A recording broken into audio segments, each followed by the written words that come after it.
Hello बच्चों, मैं कपिल गंगवार आपका स्वागत करता हूं अपने YouTube चैनल फिजिक्स नॉलेज में।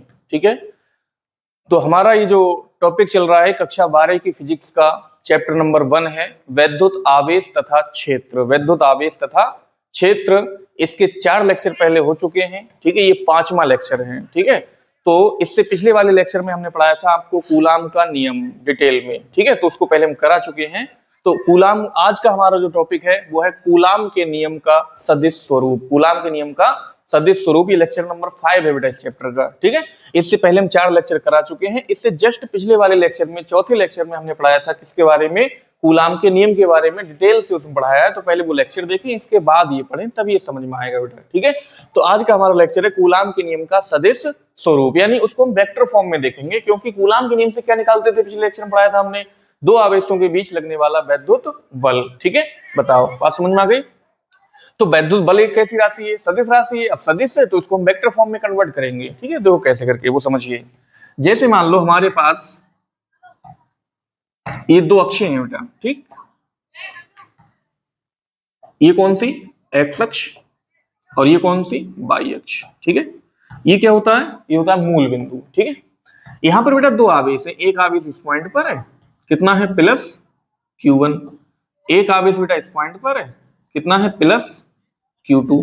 ठीक, इनके बीच की बेटा कोई ना कोई डिस्टेंस भी होगी। सही, तो इनके बीच की डिस्टेंस हम मानते हैं कितनी, R है। पिछले नियम में मानी थी हमने, पिछले लेक्चर में। ठीक है, अब ये जो आवेश है बेटा वो मूल बिंदु से कितनी दूरी पर है। तो आवेश यानी किसी भी कण की आवेश की मूल बिंदु के सापेक्ष दूरी बताने वाला जो सदिश होता है उसको कहते हैं स्थिति सदिश। क्या कहते हैं, स्थिति सदिश। और स्थिति सदिश को हम लिखते हैं बेटा आर वेक्टर से। किससे लिखते हैं, आर वेक्टर से। इसको आपने कक्षा 11 में सदिश विश्लेषण में सीखा है डिटेल से, क्या होता है स्थिति सदिश। ठीक है, बताओ। तो सदिश, स्थिति सदिश को किससे लिखते हैं बेटा, आर वेक्टर से। तो ये कौन सा आवेश है हमारा, Q1। ठीक है, तो इसकी जो दूरी होगी मूल बिंदु से उसको कौन बताएगा बेटा, उसको बताएगा स्थिति सदिश। तो इसके लिए यहां पर हम एक पोजीशन वेक्टर लेते हैं, ये इसको लिखते हैं बेटा, ये Q1 आवेश है। अब स्थिति सदिश को कैसे लिखते हैं, R से, तो इसको मानेंगे R1 वेक्टर। क्या मानेंगे, R1 वेक्टर। ठीक है, ऐसे ये वाला सदिश बेटा इसकी भी स्थिति बताएगा। ठीक,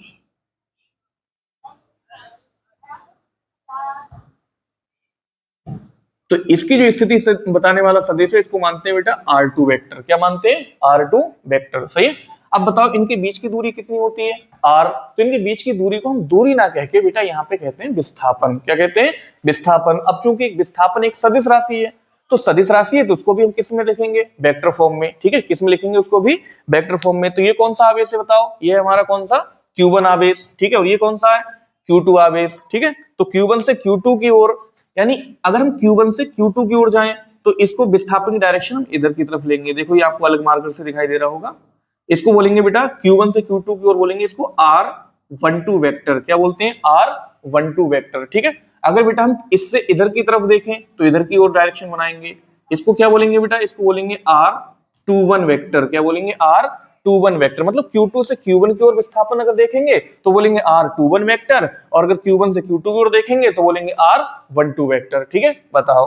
अब ये प्लस आवेश है और ये कौन सा आवेश है, ये भी प्लस आवेश है। तो इनमें क्या लगेगा बेटा, इनमें लगेगा प्रतिकर्षण। ठीक है, कल भी हमने बताया था, और इस बात को किसने बताया था, बेंजामिन फ्रैंकलिन ने, कि समान आवेशों के बीच क्या लगता है, प्रतिकर्षण, और असमान आवेशों के बीच क्या लगता है, आकर्षण। ठीक है, तो ये आवेश बेटा इस पे बल लगाएगा, कितना, इधर की ओर। ठीक है, किस दिशा में लगाएगा, इधर डायरेक्शन में। देखो तो ये बल जो लगाएगा इधर की ओर, इस बल को हम क्या बोलेंगे बेटा, तो इसको हम प्रदर्शित करते हैं F21 से। किससे प्रदर्शित करेंगे बेटा, F21 से। और ये आवेश जो इस पे बल लगाएगा इधर की ओर, क्योंकि प्लस आवेश है तो प्रतिकर्षण लगेगा, यानी ये इस पे बल इधर लगाएगा, ये इस पे बल इधर लगाएगा। इसको क्या बोलेंगे बेटा, इसको बोलते हैं F12 वेक्टर। क्या बोलते हैं, F12 वेक्टर। ठीक है, बताओ। तो इतनी बात समझ में आ गई। तो ये है F21 वेक्टर और ये F12 वेक्टर। अब इनको पढ़ते क्या है बेटा, पढ़ने का तरीका क्या है, जैसे ये लिखा है F12 वेक्टर, तो इसको पढ़ते हैं बेटा Q1 आवेश पर, मतलब जो पहले लिखा है 1। ठीक है, तो Q1 आवेश पर Q2 के कारण लगने वाला बल। ठीक है, इसको पढ़ने का तरीका क्या है, इधर बल लिखा है तो पहले, मतलब इधर जो लिखा है उस पर बल लगाएगा। कौन सा आवेश लगाएगा, जो इधर लिखा होगा। ठीक है, तो इधर क्या लिखा है 2, तो इसको पढ़ेंगे Q1 आवेश पर Q2 के कारण लगने वाला बल। और ऐसे अगर मैं इसको लिख दूं बेटा क्या F21, तो इसको F21 नहीं पढ़ेंगे बेटा, ना कि इसको F12 पढ़ेंगे। पढ़ने का तरीका समझिए, इसको पढ़ेंगे Q2 आवेश पर Q1 के कारण लगने वाला बल। ठीक है, Q2 आवेश पर Q1 के कारण लगने वाला बल। तो बताओ F21 ये क्या है? ये है Q2 आवेश पर Q1 के कारण लगने वाला बल। और F12 क्या है? ये है बेटा Q1 आवेश पर Q2 के कारण लगने वाला बल। Q1 आवेश पर किसके कारण? Q2 के कारण लगने वाला बल। ठीक है, अब इसको कैसे निकालते हैं बताओ? तो कूलाम के नियम से बल कितना आता है, इसको हमने कल पढ़ाया था। क्या होता है फार्मूला? ये होता है F बराबर 1/4 पाई एप्सिलॉन नॉट के Q1 Q2 और बटे कितना R स्क्वायर। ठीक है, तो बताओ अब हम पहले किसको निकालेंगे? F12 को। तो यहां क्या लिखेंगे बेटा? यहां लिखेंगे Q1 आवेश पर Q2 के कारण Q1 आवेश पर Q2 के कारण लगने वाला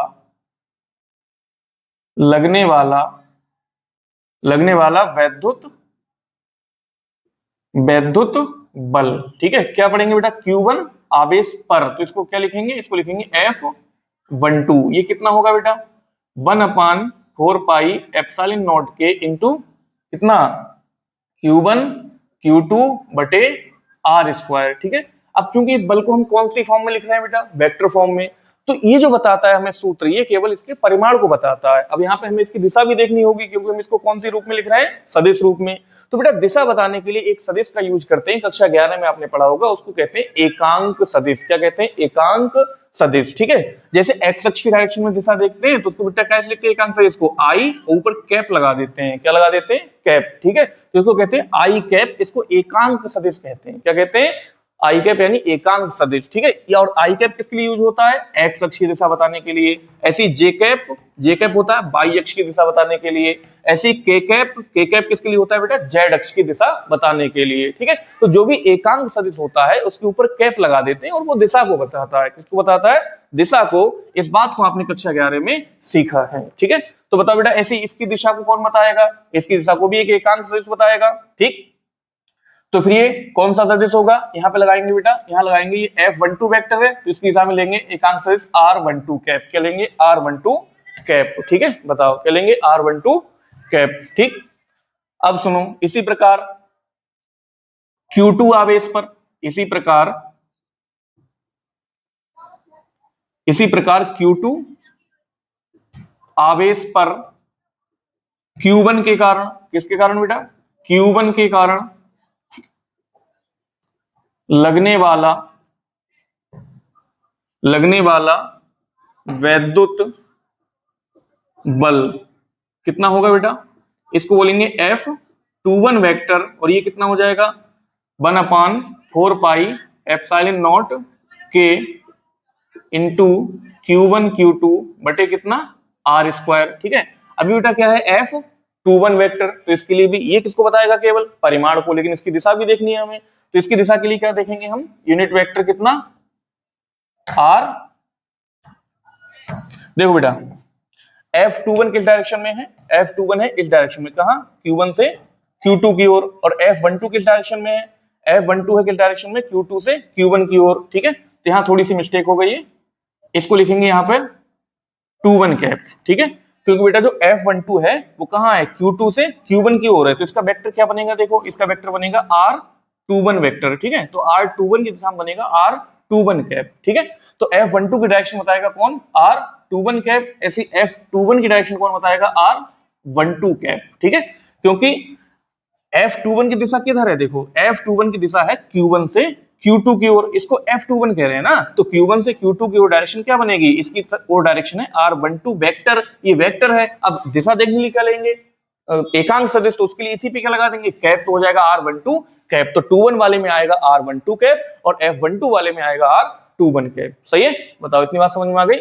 अब सुनिए, अब यहाँ पर R12 कैप या R21 कैप दोनों ही कैसे सदिश हैं बेटा? एकांक सदिश हैं। तो एकांक सदिश कौन से होते हैं? वे सदिश जिनका परिमाण एक होता है। वे सदिश जिनका परिमाण कैसा होता है? एक होता है, उन्हें क्या कहते हैं बेटा? उन्हें कहते हैं एकांक सदिश। ठीक है, तो बताओ इन दोनों का परिमाण तो कैसा होगा? बराबर होगा, यानी कि R21 कैप बराबर होगा किसके? R12 कैप के। लेकिन इनका क्या परिमाण? परिमाण के लिए क्या लगा लेते हैं? मॉडुलस, ठीक है, क्या लगा लेते हैं बेटा, मॉडुलस। तो इनका परिमाण आपस में कैसा होगा, बराबर होगा, लेकिन इनकी दिशाएं कैसी हैं बताओ, विपरीत हैं। देखो R12 कैप किधर आएगा, इस दिशा में, तो R21 कैप किधर आएगा, इस दिशा में, ठीक है।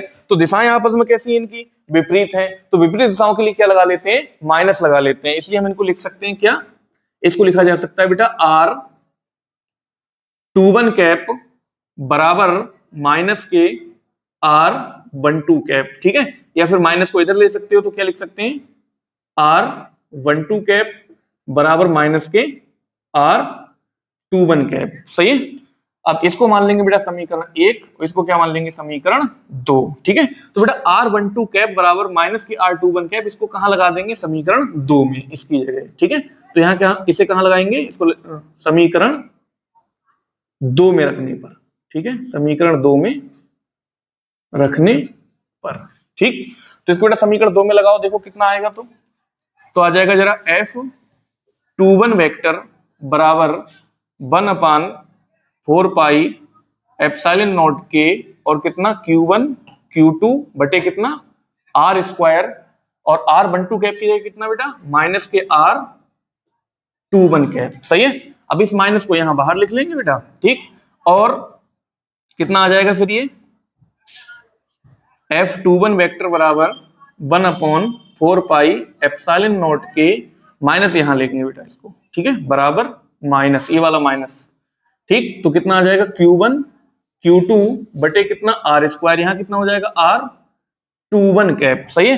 अब समीकरण 1 से देखो बेटा, ये जो वैल्यू है 1/4 पाई एप्सिलॉन नॉट के Q1 Q2 बटे R स्क्वायर R21 कैप किसके बराबर है बेटा, F12 वेक्टर के, किसके बराबर है, F12 वेक्टर के। यानी इसकी जगह क्या लगा देंगे हम, इसकी जगह समीकरण 1 से इतनी वैल्यू की जगह माइनस छोड़ के बेटा, माइनस छोड़ के, ठीक है। इस वैल्यू की जगह हम समीकरण 1 से लिख सकते हैं क्या, इसके लिए लिख सकते हैं F12 वेक्टर। देखो तो क्या लिखेंगे इसको, F21 वेक्टर बराबर हो जाएगा कितना, इस इतने की जगह F12 वेक्टर, तो माइनस एज इट इज रहेगा, तो F21 बराबर माइनस के F12 वेक्टर, ठीक है। तो इसका मतलब हमें क्या समझ में आया यहाँ, ठीक है। हमें यानी कूलाम के नियम का वेक्टर स्वरूप क्या बताता है कि किन्हीं भी दो आवेशों पर लगने वाला वैद्युत बल, किन्हीं भी दो आवेशों पर लगने वाला वैद्युत बल परिमाण में कैसा होता है, समान होता है। यानी कि ये आवेश इस पर जितना बल लगाएगा, ये वाला आवेश भी उस पर उतना ही बल लगाएगा, ठीक है। यानी ये आवेश इस पर जितना बल लगाएगा इधर, तो ये वाला आवेश पे लगाएगा इधर। मतलब दोनों की दिशाएं कैसी होती हैं, विपरीत होती हैं, लेकिन क्वांटिटी समान होती है। यानी कि समान मात्रा में बल लगाया जाता है, लेकिन दिशाओं में विपरीत लगाया जाता है, ठीक है। अब विपरीत के लिए हम क्या लगा लेते हैं, माइनस। तो वो यहाँ पर देखो माइनस आ गया है, ठीक है। माइनस किस बात को बताता है कि दोनों बल परिमाण में समान है, परंतु दिशाओं में कैसे हैं, विपरीत हैं, ठीक। बताओ, तो इतना आपको समझ में आ गया होगा। तो वीडियो को पॉज करें और इसे नोट करें, ठीक है। तो आपने इसे नोट कर लिया होगा।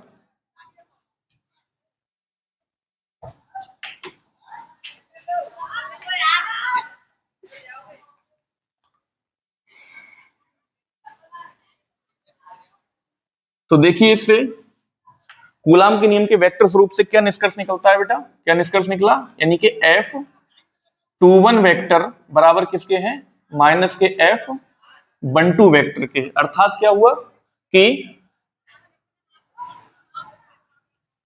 दोनों आवेश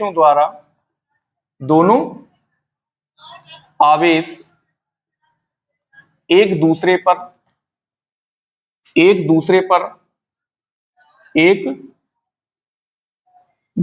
पर परिमाण में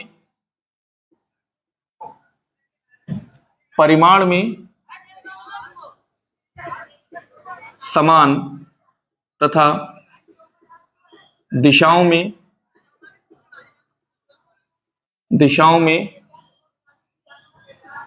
विपरीत, परिमाण में समान तथा दिशाओं में विपरीत वैद्युत बल लगाते हैं, ठीक है, लगाते हैं।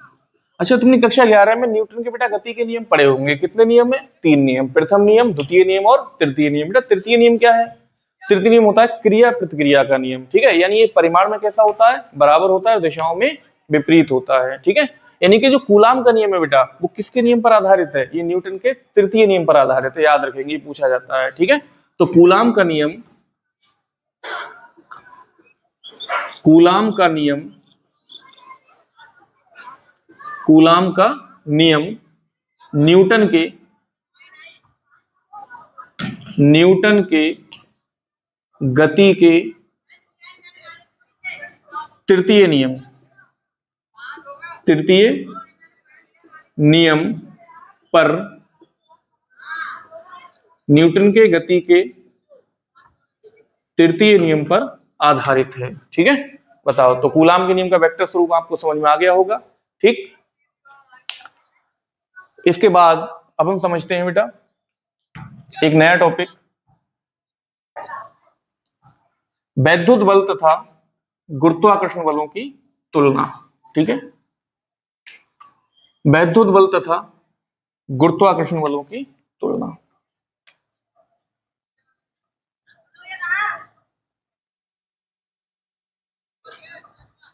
वैद्युत बल तथा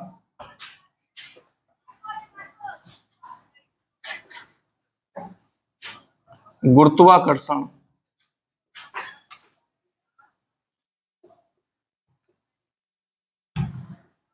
बलों की तुलना। ठीक, तो वैद्युत बल और गुरुत्वाकर्षण बलों की तुलना क्या होती है बेटा, वो समझिए। हमें यहाँ पर दो बलों में तुलना करानी है बेटा, तो दो राशियों में तुलना हम कैसे करके करते हैं बताओ। ठीक है, दो राशियों में बेटा जब भी हम तुलना करते हैं तो उनके बीच में या तो हम समानताएं देखेंगे या हम क्या देखेंगे, असमानताएं। मतलब समानताएं कितनी है और असमानताएं कितनी है, यही तो कंपेयर कराएंगे कि वो किन बातों में समान है और किन बातों में असमान है। ठीक है, तो सबसे पहले हम क्या देखेंगे कि दोनों में समानताएं क्या है बेटा, सही है। तो पहले तो इनके सूत्र लिखेंगे। ठीक है, वैद्युत बल का सूत्र क्या होता है बेटा, वैद्युत बल F बराबर होता है 1/4 पाई एप्सिलॉन नॉट के इंटू Q1 Q2 बटे R स्क्वायर। ठीक है, गुरुत्वाकर्षण बल क्या होता है बेटा, गुरुत्वाकर्षण बल F बराबर Gm1 M2 बटे कितना, R स्क्वायर, ये गुरुत्वाकर्षण बल होता है। ठीक है, तो सबसे पहले हम क्या देखेंगे कि इन दोनों बलों में समानताएं क्या है, समानताएं। ठीक है, तो समानताएं क्या है जरा देखो बेटा, इसके बटे में भी कितना है आर स्क्वायर, तो इसके बटे में भी कितना है आर स्क्वायर। ठीक है, तो यानी इसके बटे में भी दूरी का वर्ग होता है और इसके बटे में भी दूरी का वर्ग होता है। ठीक है, तो इसको कहते हैं बेटा, इसको कहते हैं व्युत्क्रम वर्ग नियम। ठीक है, तो बताओ पहली समानता क्या लिखोगे, नंबर 1, दोनों ही बल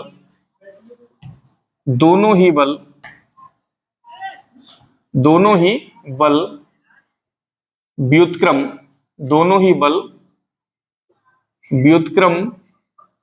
वर्ग नियम, दोनों ही बल व्युत्क्रम वर्ग नियम का पालन करते हैं।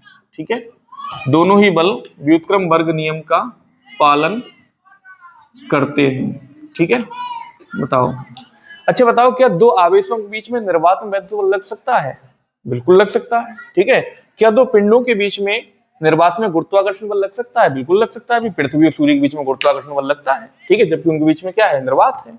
इसका मतलब क्या हुआ कि दोनों ही बल कहाँ कार्य कर सकते हैं, निर्वात में। ठीक है, तो दूसरी समानता क्या है बेटा, दोनों ही बल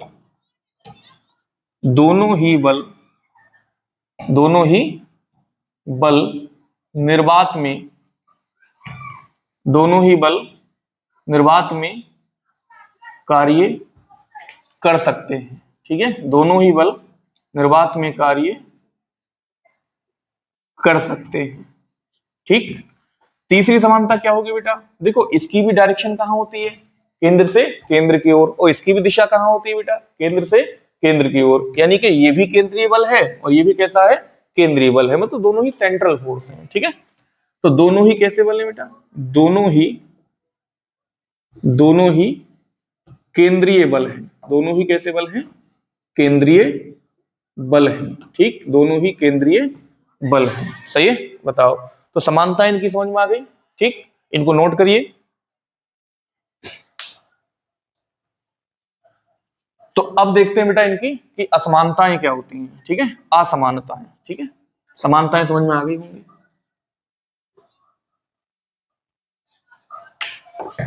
ठीक, अब देखेंगे बेटा असमानताएं, ठीक है, तो असमानताएं या भिन्नताएं क्या है, ठीक है।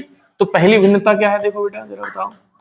बेटा गुरुत्वाकर्षण बल जो होता है वो आज तक ज्ञात सभी बलों में सबसे ज्यादा कमजोर बल है, ठीक है, और वैद्युत बल इससे शक्तिशाली होता है, ठीक है। तो यानी वैद्युत बल गुरुत्वाकर्षण बल से अधिक शक्तिशाली होता है, ठीक, अधिक स्ट्रांग होता है, ठीक। तो ये पहली इनमें क्या है, भिन्नता है, ठीक। यानी क्या लिखेंगे, वैद्युत बल, वैद्युत बल गुरुत्वाकर्षण बल से, वैद्युत बल गुरुत्वाकर्षण बल से, वैद्युत बल गुरुत्वाकर्षण बल से, ठीक है, अधिक, वैद्युत बल गुरुत्वाकर्षण बल से अधिक शक्तिशाली होता है, ठीक है, वैद्युत बल गुरुत्वाकर्षण बल से अधिक शक्तिशाली होता है, ठीक, वैद्युत बल गुरुत्वाकर्षण बल से अधिक शक्तिशाली होता है, ठीक। दूसरी भिन्नता क्या है बेटा, दूसरी भिन्नता क्या है वो समझिए, ठीक है, दूसरी भिन्नता क्या है वो समझिए, ठीक। अब सुनो, जो बेटा वैद्युत बल होता है इसमें आवेश कितने प्रकार के होते हैं बेटा, दो प्रकार के, प्लस और माइनस। तो प्लस प्लस के बीच कैसा लगता है, प्रतिकर्षण, माइनस माइनस के बीच कैसा लगता है, प्रतिकर्षण, ठीक है, प्लस माइनस के बीच कैसा लगता है, आकर्षण। और गुरुत्वाकर्षण में, गुरुत्वाकर्षण में केवल एक ही प्रकार होता है, क्या, आकर्षण, ठीक है। तो वैद्युत बल बेटा आकर्षण और प्रतिकर्षण दोनों प्रकार का होता है, और जबकि गुरुत्वाकर्षण बल केवल आकर्षण का होता है, ठीक। तो क्या लिखेंगे बताओ, वैद्युत बल, वैद्युत बल आकर्षण, आकर्षण एवं प्रतिकर्षण, वैद्युत बल आकर्षण एवं प्रतिकर्षण दोनों प्रकार का होता है, दोनों प्रकार का होता है, ठीक है। जबकि गुरुत्वाकर्षण बल, जबकि गुरुत्वाकर्षण बल किसका होता है बेटा, केवल आकर्षण का होता है, ठीक है, गुरुत्वाकर्षण बल केवल आकर्षण का होता है, ठीक। तीसरी भिन्नता बेटा मुझे बताओ, ये जो जी है इसे क्या कहते हैं, इसे कहते हैं सार्वत्रिक गुरुत्वाकर्षण नियतांक। इसका मान पूरे ब्रह्मांड में कहीं भी चेंज नहीं होता है, सही है। जब बताओ जी का मान चेंज नहीं होगा किसी भी मतलब माध्यम में, किसी भी जगह, किसी भी समय, यानी इसका नाम समय, इसका मान समय, ताप, दाब आदि पर निर्भर नहीं करता है, ठीक है। तो इसका मान निर्भर नहीं करेगा तो माध्यम बदलने पर द्रव्यमान तो बदलेंगे नहीं, उनके बीच की दूरी हम उतनी रख रहे हैं, तो इसका मतलब जो गुरुत्वाकर्षण बल है वो माध्यम बदलने पे नहीं बदलेगा। लेकिन जो वैद्युत बल है उसमें जो बेटा के है ये माध्यम बदलने में क्या हो जाता है, बदल जाता है। बाकी सब चीजें तो सेम रहेंगी लेकिन के का मान क्या हो जाएगा, बदल जाएगा। किसके बदलने पे, माध्यम के बदलने पे, ठीक है। बताओ तो के किस पे निर्भर करता है, माध्यम पे। इसका मतलब ये माध्यम बदलने के साथ बदल जाएगा, तो फिर गुरुत्वाकर्षण बल भी, वो वैद्युत बल भी क्या हो जाएगा, बदल जाएगा, ठीक है। तो क्या लिखेंगे, यानी कि वैद्युत बल, वैद्युत बल, वैद्युत बल माध्यम पर, वैद्युत बल माध्यम पर निर्भर, वैद्युत बल माध्यम पर निर्भर करता है, जबकि, जबकि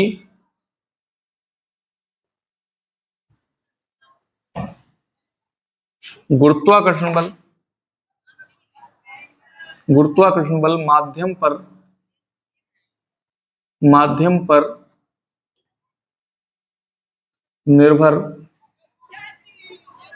नहीं करता है, जबकि गुरुत्वाकर्षण बल माध्यम पर निर्भर नहीं करता है, ठीक है। तो ये थी बेटा वैद्युत बल और गुरुत्वाकर्षण बलों की तुलना।